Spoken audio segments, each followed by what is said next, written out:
Megan, I have one question for Sure. you. Do individual artists set their own individual prices on each piece? Because I see a variation in prices when I go to a gallery. They do. So that's a really important thing to note is that, artists do set their own prices. That's why the price is the price that it is. So lots of things are going to determine what that valuation is.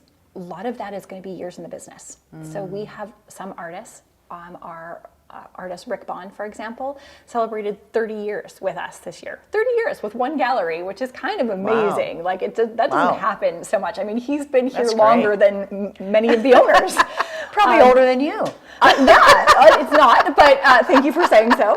But no, he has been like at the gallery through 3 different owners, and has obviously his style has changed a lot, but he's been producing fine art for Hambleton Galleries for 30 years. So his price point is going to be higher than some of our newer artists. So we have newer artists like Christina Clark or Joshua Wallace, who haven't been with the gallery a huge amount of time.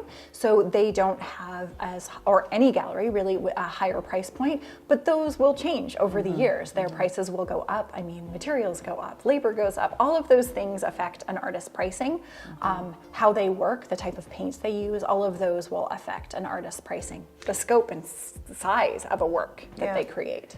Does popularity start changing prices? Like, does an artist find that, okay, they sell something at a certain price point and they sell quite a few pieces, so does the price then sort of go up as sort of like supply and demand, I'm thinking, but more like popularity? If they're more popular, then they can demand a little bit higher price. They don't really go by per square inch or anything.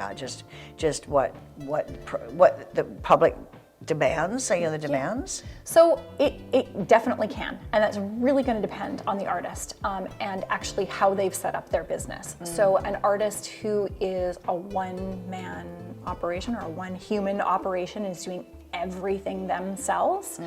You would hope that once they realized that they were selling out at a certain price point, that they would need to elevate their prices to keep up with their demand. Right. Because they won't be able to, they probably already reached their limit on how much they can produce.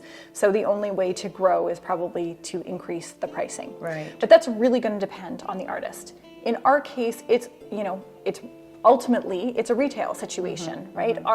Things go up, and all the things in the last few years have gone up dramatically. Paint has gone up dramatically. If you are an artist and you do paint, you know that your paint tube that used to be 40% less is now 40% more, and it's all of those things add and artists have only so much time on their hands. Like I said, there's only so much productivity you can do. So at some point, your time has to be worth more. Right. Thank you very much. Of course. Thank you very much for joining us today. This is Doreen Velin from YouTube, and I want to thank you for joining me. Also subscribe. You're going to see lots more if you subscribe. And go up to that little bell at the top right-hand corner. I just found out that that's a notification bell.